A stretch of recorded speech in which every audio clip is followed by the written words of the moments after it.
Hello കൂട്ടുകാരെ, പുതിയൊരു വീഡിയോയിലേക്ക് എല്ലാവർക്കും സ്വാഗതം. ഇന്ന് നമ്മളുള്ളത് വേളാർവട്ട ശ്രീ മഹാദേവ ക്ഷേത്രത്തിലാണ്. ക്ഷേത്രത്തിലെ തിരുവുത്സവമാണ് ശിവരാത്രി എന്ന് പറയുന്നത്. തെക്കനപ്പന്റെയും വടക്കനപ്പന്റെയും തിരുവുത്സവമായ ശിവരാത്രി ദിവസം ദീപാരാധനയ്ക്ക് ശേഷം ഒരു വിശിഷ്ടമായ ഒരു പ്രസാദം കൊടുക്കുന്നുണ്ട്. അതാണ് ശർക്കര പാനകം. ആ ശർക്കര പാനകത്തിന്റെ വീഡിയോയിലേക്ക് നമുക്ക് പോകാം. അപ്പൊ ശർക്കര പാനകം തയ്യാറാക്കുന്നതിന് 400 കിലോ മറയൂർ ശർക്കര വെച്ചിട്ടാണ് ശർക്കര പാനകം തയ്യാറാക്കുന്നത്. വേഗം ശർക്കര ഉരുക്കി പാനിയാകാൻ വേണ്ടിയിട്ടാണ് 3-4 കഷ്ണങ്ങളാക്കി പൊടിച്ചു വെച്ചിരിക്കുന്നത്. ആ ശർക്കര ആദ്യത്തെ പ്രാവശ്യം അവര് പാനിയാക്കി അതൊരു പാത്രത്തിലേക്ക് അരിച്ചു മാറ്റുന്നുണ്ട്. വേണുചേട്ടന്റെ നേതൃത്വത്തിലാണ് ഈ പാനകം തയ്യാറാക്കുന്നത്. വേണുചേട്ടൻ മാത്രമല്ല, വേറൊട്ടത്തിലും നല്ലവരിൽ നല്ലവരായ കുറെ ചേട്ടന്മാര്, അതിനൊരു പാനക സമിതിയുണ്ട്. ആ പാനക സമിതിയിലെ ചേട്ടന്മാര് മുഴുവൻ ഉണ്ട് ഈ പാനകം തയ്യാറാക്കുന്നതിന്. 400 കിലോ മറയൂർ ശർക്കര മാത്രമല്ല, 100-ലധികം പച്ചമരുന്നുകൾ അതും കൂടെ വെച്ചിട്ടാണ് ഈ പാനകം തയ്യാറാക്കുന്നത്. ആ പച്ചമരുന്നുകളൊന്നും തന്നെ നമ്മുടെ നാട്ടിൻ പ്രദേശത്ത് ഇപ്പൊ കിട്ടാൻ പോലും ഇല്ല കേട്ടോ. എല്ലാ വീടുകളിലും ഇന്റർലോക്ക് ഒക്കെ ചെയ്ത് വെച്ചിരിക്കുന്ന കാരണം ഈ പച്ചമരുന്നുകളൊന്നും കിട്ടാനില്ല. അവരൊരുപാട് ബുദ്ധിമുട്ടി 3-4 ദിവസത്തെ അവരുടെ ജോലിയും എല്ലാം മാറ്റിവെച്ചിട്ടാണ് ഈ പച്ചമരുന്നുകളെല്ലാം തന്നെ അവർ ശേഖരിക്കുന്നത്. അതെല്ലാം ശേഖരിച്ചു കൊണ്ടുവന്ന് കഴുകി വൃത്തിയാക്കി വെച്ചിട്ടാണ് ഈ പാനകം തയ്യാറാക്കുന്നത്. അപ്പൊ പച്ചമരുന്നുകൾ എല്ലാവരും കഴുകി വൃത്തിയാക്കി നന്നായിട്ട് വെച്ചിട്ടുണ്ട്.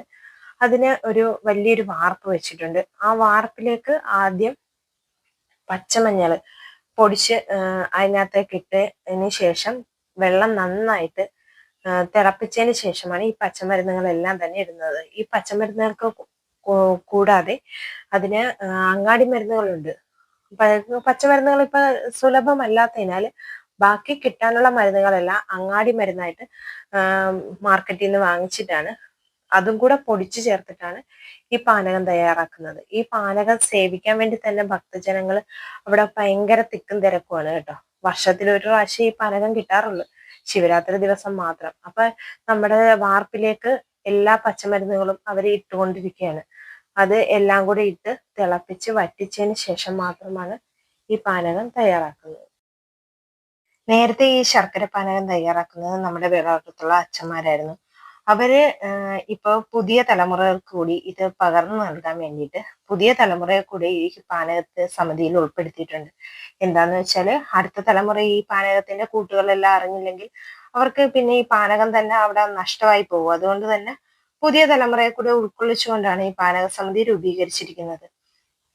അതുകൊണ്ട് എല്ലാവരും കൂടെ ചേർന്ന് ഈ പാനകം തയ്യാറാക്കുന്നത്.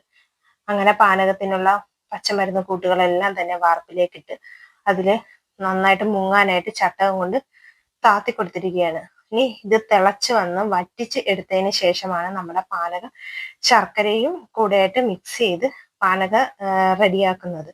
അപ്പൊ നമ്മുടെ 3-ാമത്തെ റൗണ്ടില് ശർക്കരയും കൂടെ പാനകത്തിന് വേണ്ടിയിട്ട് പാനിയാക്കി മാറ്റി വെച്ചിട്ടുണ്ട്. അപ്പൊ നമ്മുടെ വാർപ്പിലേക്ക് നല്ലപോലെ തീ കത്തിച്ച് പാനകം എല്ലാം തിളച്ച് നല്ല വറ്റി വരുന്നുണ്ട് കേട്ടോ നമ്മുടെ പാനകം.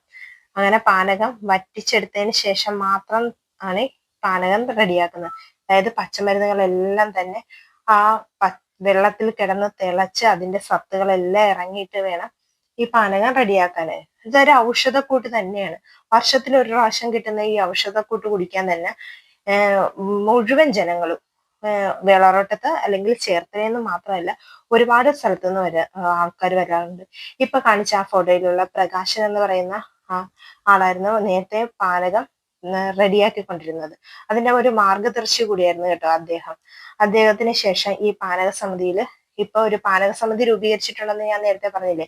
ആ പാനക സമിതിയിൽ ശെൽവരാജ്, ബാബു, മിഥുൻ കുമാർ, പ്രവീൺ എന്നിവർ ചേർന്നിട്ടാണ് ഈ പാനക സമിതി ഇപ്പൊ നേതൃത്വം കൊടുക്കുന്നത്. അങ്ങനെ നമ്മുടെ പാനകം എല്ലാം റെഡിയായി വന്നിട്ടുണ്ട്. അത് ഒരു തോർത്ത് വെച്ചിട്ട് ഓരോ പാത്രങ്ങളിലേക്ക് അരിച്ചു മാറ്റി കളിത്തട്ടിൽ വെച്ചിട്ടാണ് ഈ പാനകം കൊടുക്കുന്നത്. ആദ്യം ഭഗവാന് നേതിച്ചതിന് ശേഷം മാത്രം കളിത്തട്ടിൽ കൊണ്ടുപോയിട്ടാണ് ഈ പാനകം എല്ലാവർക്കും സേവിക്കാനായിട്ട് കൊടുക്കുന്നത്. വേറൊന്നും കൊണ്ടല്ല, നല്ല ചൂടുള്ള സാധനമാണ് ഈ പാനക. ശർക്കര എല്ലാം കൂടി ചേർത്തുകൊണ്ട് ഇത് കളിത്തട്ടില് ആവുമ്പോഴത്തേക്ക് നല്ല സൗകര്യത്തോടെ ഭക്തജനങ്ങൾക്ക് കൊടുക്കാൻ വേണ്ടിയിട്ടാണ് കളിത്തട്ടിലേക്ക് മാറ്റിയിരിക്കുന്നത്. അപ്പം നമ്മുടെ കളിത്തട്ടിൽ ഈ പാനകം എല്ലാം കൊണ്ടുവന്ന് റെഡിയാക്കി വെച്ചിട്ടുണ്ട്. ഇനിയാണ് ഭക്തജനങ്ങൾക്ക് ദീപാരാധനയ്ക്ക് ശേഷം ഈ പാനകം കൊടുക്കുന്നത്. കുറച്ച് തിക്കും തിരക്കും ഒക്കെ മാറിയതിന് ശേഷമാണ് കേട്ടോ ഞാൻ ഈ വീഡിയോ എടുത്തത്. എന്താന്ന് വെച്ചാൽ എൻ്റെ വീട് വേളാവട്ടത്ത് തന്നെയാണ്. അവിടുന്ന് ദൂരെ വരുന്ന ഭക്തജനങ്ങളൊക്കെ കുറച്ച് മാറട്ടെ എന്ന് കരുതിയിട്ട്. പിന്നെ നമ്മുടെ മലയാളികളുടെ എല്ലാവരുടെയും മൂലകുടുംബം കൂടിയാണ് വേളാവട്ട ക്ഷേത്രം.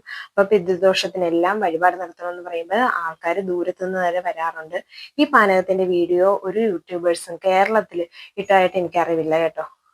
ഇനി ആരെങ്കിലും ഉണ്ടെങ്കിൽ തന്നെ ചലഞ്ച് ചെയ്യാം കേട്ടോ. ഈ പാനകം നമ്മൾ അവിടെ നിന്ന് സേവിക്കാൻ മാത്രമല്ല, വരാൻ പറ്റാത്തവർക്ക് കുപ്പികളിലാക്കി വീട്ടിലേക്ക് കൊണ്ടുപോവുക വരെ ചെയ്യാറുണ്ട് ഭക്തജനങ്ങൾ. വർഷത്തിൽ ഒരു പ്രാവശ്യം മാത്രം കിട്ടുന്ന ഈ ദിവ്യൌഷധം ആയതുകൊണ്ടായിരിക്കാം വീടുകളിലേക്ക് എല്ലാവരും കൊണ്ടുപോകാറുണ്ട്. അപ്പൊ നമുക്ക് അടുത്ത വീഡിയോ ആയിട്ട് നാളെ കാണാം. ടാറ്റ.